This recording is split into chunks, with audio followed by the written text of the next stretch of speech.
Now here in the previous videos we tried to understand what is Ashwini Nakshatra and what is Bharani Nakshatra, how these are linking to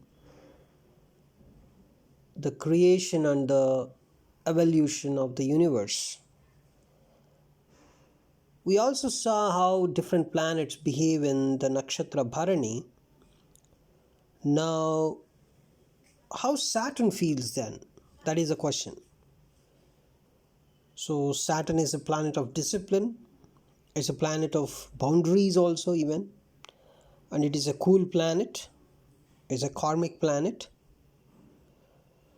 So, Bharani Nakshatra is also related to is somewhat related to this karmic sense. It is basically Bharani Nakshatra is associated with boundaries, it's associated with some nourishment. It's a cosmic womb, basically. That's what we discussed in the Nakshatra encyclopedia videos. If you go through them, then only you can understand this video. So, and Bharani Nakshatra, this cosmic womb, needs some kind of boundaries, some kind of restrictive nourishment. Then only things will go on. So, how Saturn feels here? It seems Saturn is the planet of discipline and boundaries, so it must be comfortable in the Nakshatra Bharani. That is the first glance. At first glance, we feel this way. But what is Saturn and how it feels? So Saturn, fundamental thing is a kind of ordered discipline. It's a cosmic order through some kind of limitation. And Saturn is very much famous for consequences of your actions. And Saturn is also representing a kind of contraction, a kind of pressure. And Saturn in Vedic astrological world, it in this literature, it is mainly signifying a patience through suffering. This is Saturn, right? And also maturation. So Saturn is not about disturbing the life at all. It is about ensuring the right conditions for life to mature. And what is happening in Bharani? We already know Ashwini is the spark of life, is a life and healing duality, basically. And Bharani is that containerization, it's the womb, it's the cosmic womb. It's about rules, it's about nourishment, organization, holding the spark so it survives, it grows. And its deity is Yama. Yama is not the just deity that you're seeing in the it's not the deity of death. Basically, Yama in Sanskrit means a kind of orderliness, it's a boundaries, it's a cosmic law. That is Yama. Yama is a principle, it's a rule. It's not death. Okay? So Bharani is a kind of incubation of life through some boundaries. The cosmic womb is present. Now, to protect this early life, pressure and boundaries are mandatory. It's like having that boundaries, a kind of controlled boundaries, so that everything is protected. So how Saturn would feel here? So because if you see it mentally, if you think mentally, it seems Saturn is very much comfortable in the Bharani Nakshatra, because Bharani's theme matches with Saturn's mindset, as boundaries, the seriousness, the karmic filtration, a slow growth, bearing some kind of burdens. So this is all the picture that you can see. But physically, psychologically, Saturn is very, very uncomfortable in the Bharani Nakshatra. It's Because Bharani is a Venus nakshatra. It's all about pleasure, desire, sensual nourishment. The nourishment that you're seeing in the Bharani nakshatra is sensual nourishment. But Saturn is a dry planet. It's a planet of delay.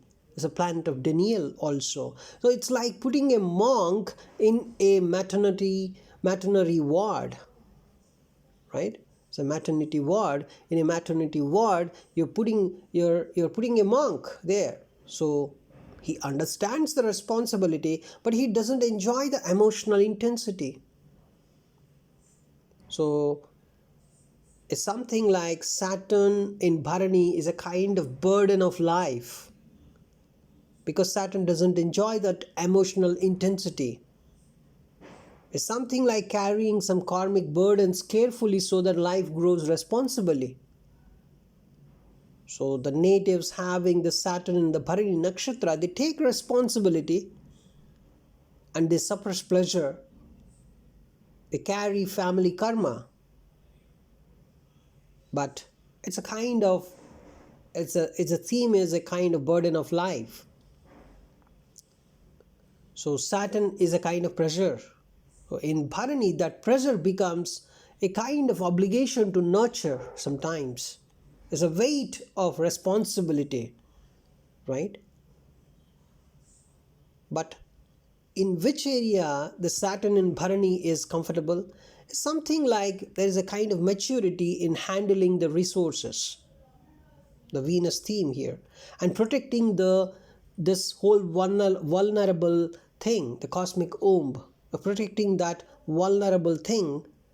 Yes, Saturn's maturity is useful in that, and organizing this biological or emotional system, organization of the system, and a kind of moral accountability. Saturn can play that role, right?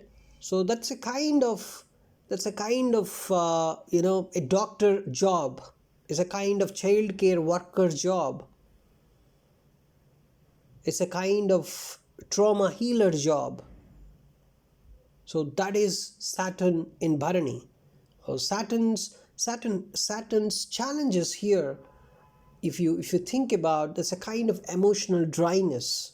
There's a difficulty expressing affection, because the womb is warm and juicy, but Saturn cools it, delays the emotional bonding. So Saturn is not completely comfortable in this particular picture here in the nakshatra Bharani. So you can clearly see, so Saturn in Bharani is a kind of cosmic auditor who checks which life deserves to get born, kind of, right? So spiritually, you can say Saturn produces deep karmic maturity here, but materially it's not completely good. It is materially, if you observe, it's a kind of delay. It's adding delay here. It's adding more responsibilities here. It's adding a kind of emotional heaviness here. So you can say Saturn in Bharani is something like, it's a kind of a dutiful protector. That is the theme here. It feels emotionally heavy in a sensual Venusian womb here, right? And also it imposes boundaries on the desire, on this whole universal desire. So it's not a comfortable position, and it generates some kind of karmic burdens also around this birth, mother, children. This is the whole theme. So that's what I want to tell here. Saturn in Bharani is not completely comfortable. That's what I want to tell you. And if you see the evolutionary order, so in the Ashwini Nakshatra, the spark of life has begun. And in the Bharani Nakshatra, the whole life, the spark of life is actually containerized, and it is given enough nutrition so that the life is continued. And Venus, the harmonious planet, the nurturing planet, and it's called as Shukra in Vedic astrology. It's another name, of course, and it's causing the life to happen. It's protecting this particular cosmic womb, this particular spark of life. It is protecting, right? So there is an energy of restriction here, but the restriction is for the betterment of life.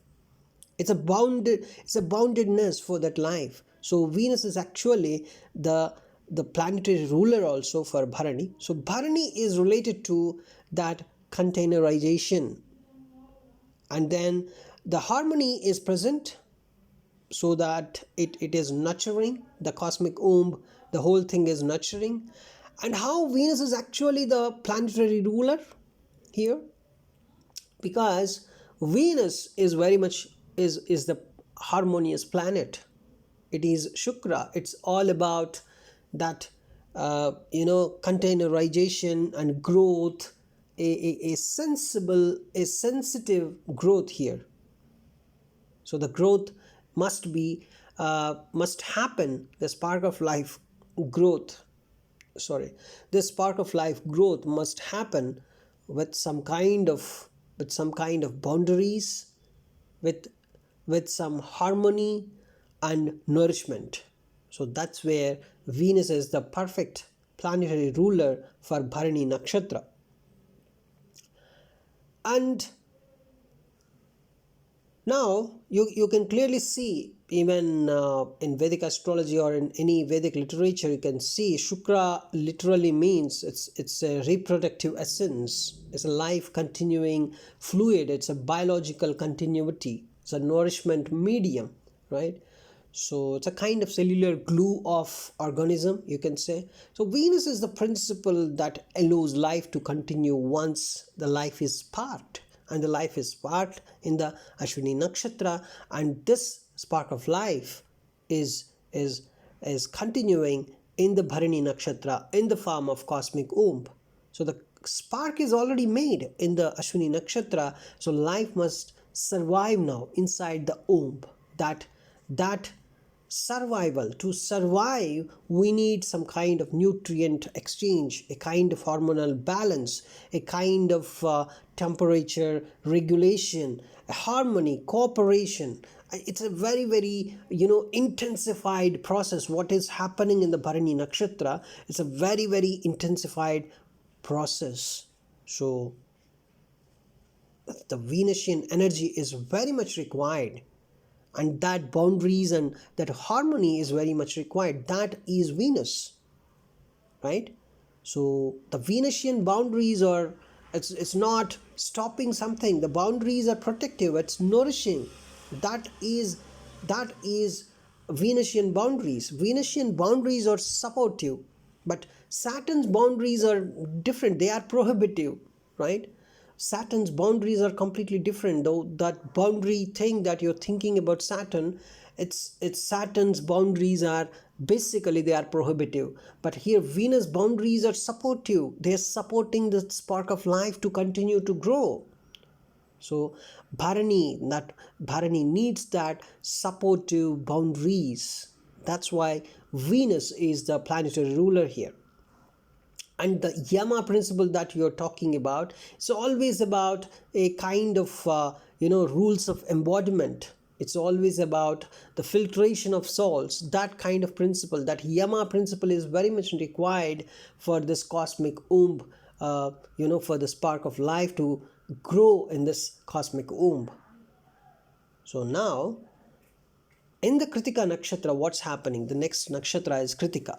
What is Krittika? Krittika is a symbolism as scissors. It's a cutting. It's separation. Why this symbolism actually? So we are moving from containment, the containerization of Bharani, to the differentiation or the cutting of this Krittika energy. So once this whole thing is survived, the spark of life is survived in the cosmic womb, the next thing is cutting. Cutting is a kind of refining process. It's selectively allocating resources.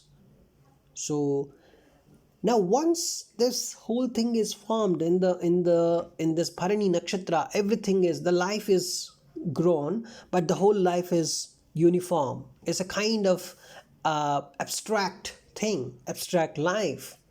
There are no boundaries, there are no sections, there is no separation. If there is a separation in the universal level, if you talk about separation, if everything is a continuous energy and without any differentiation, then you see a kind of continuous life form which has no meaning at all. But when this continuous whole life form is divided into some kind of galaxies, some kind of stars, some kind of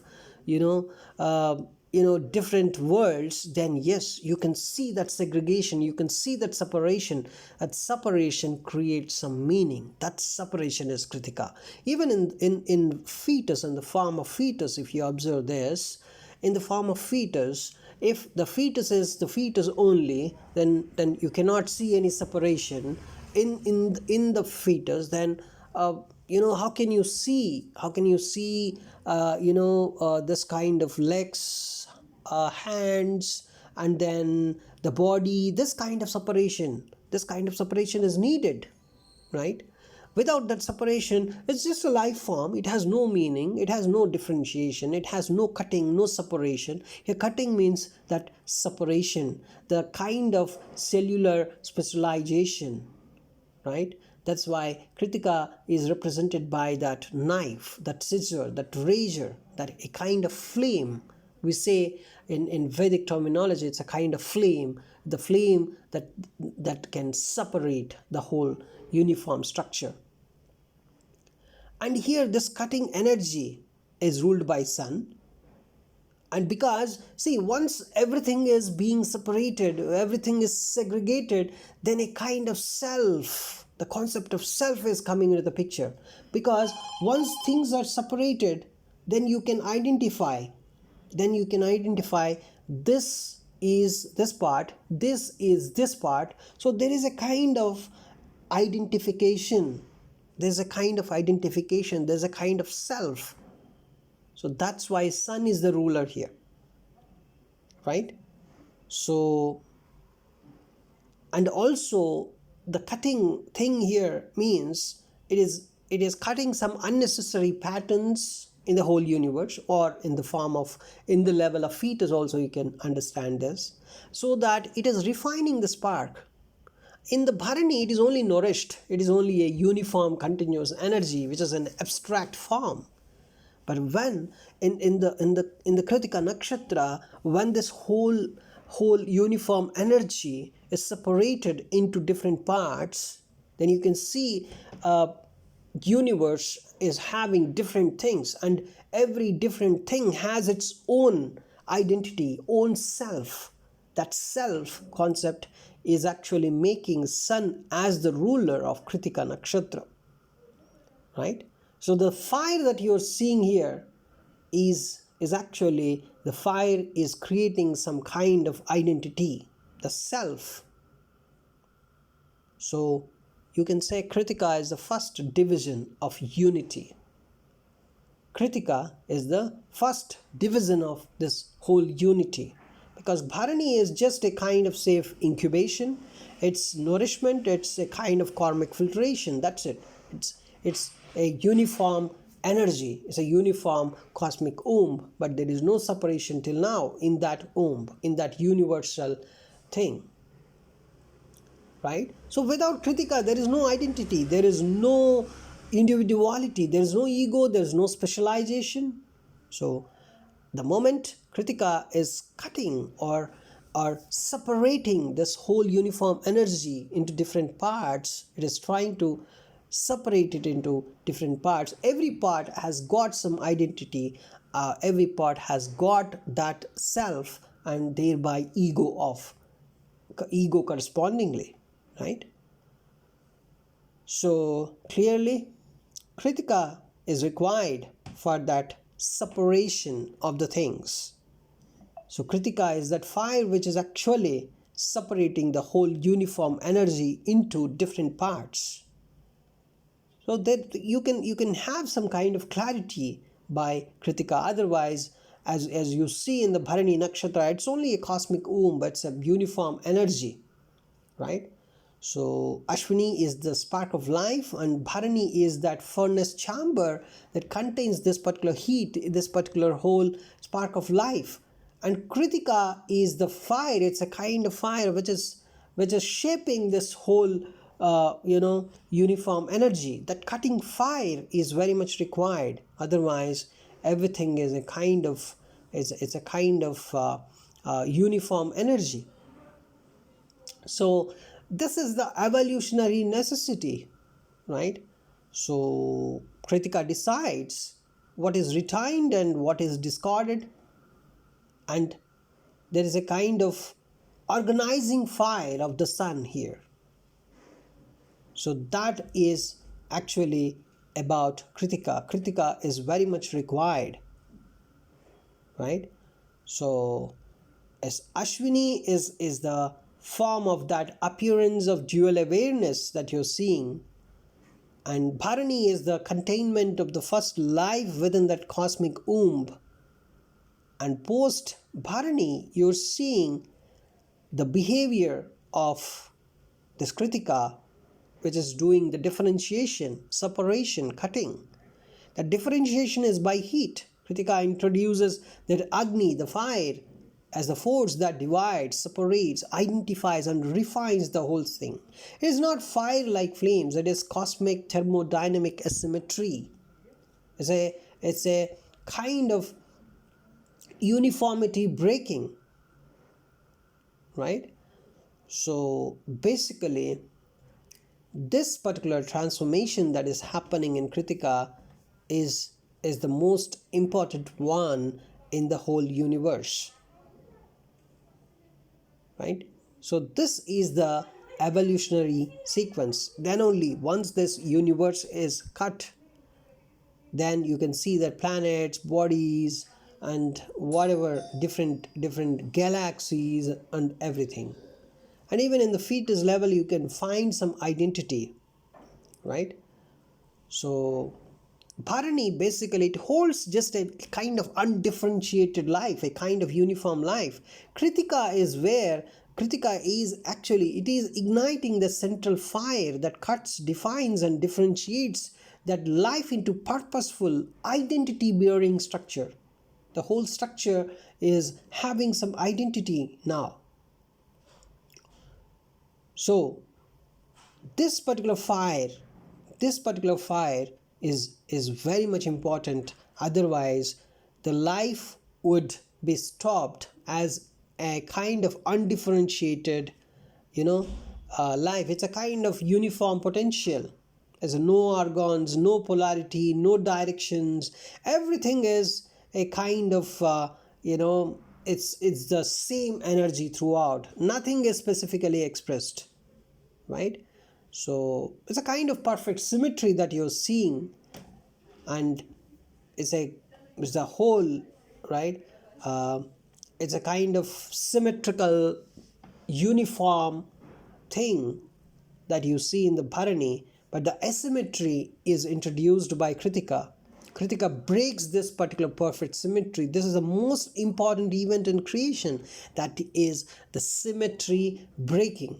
When symmetry breaks, then you can see, then directions appear, then identities appear, then separation appears. So this becomes center, that becomes periphery, this becomes hot, that becomes cold, this becomes self, that is not self.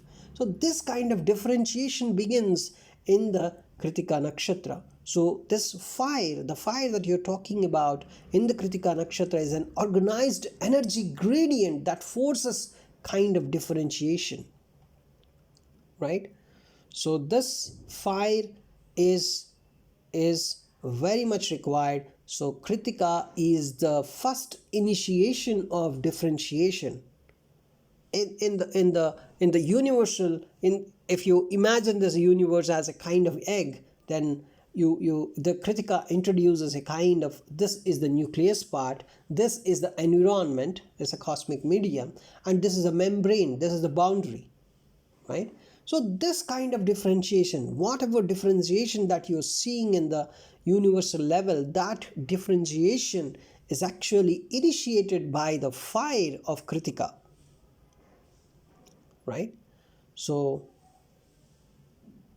it's basically, the fire is very much important. And in Vedic literature, as fire is in so many places, you can see, even in the Agni Purana, Agni is given a lot of importance. It's called as the Jata Veda. It is the Pavaka. It is also called as Vaishwanara, right? So these are the different names used for Agni. So the fire is very much important. The fire is where this whole universe is started getting some identification.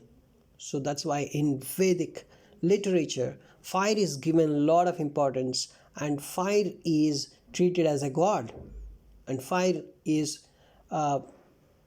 given a lot of respect in the Vedic civilization, because without fire there is no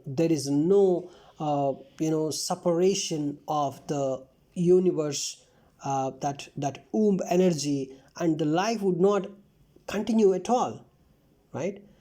So you would only see a kind of oneness, a kind of a kind of infinite perfect symmetry you would see without this fire. It's a kind of potential life. It's a universal unlimited life juice you would see. That is the Venusian energy, right? If life stops at Bharani, that is the only thing that you see. But Kritika, the cosmic fire of separation, is also symbolized by razor or knife or flame, right? Is where the whole thing, this particular Kritika fire is making, in the cosmic level, it is making those boundaries. It is carving that identity. It is actually causing that polarity, right? So that is what is called as Kritika energy, right? Hope you got it, because why I'm telling some of the things repeatedly or with some different terms is just because you need to feel that energy. Because otherwise, if you don't understand the Kritika cutting, what is this cutting energy? Just cutting? It's just cutting with some scissors? What is it? In the material plane, if you try to discuss this cutting energy, it looks very funny, right?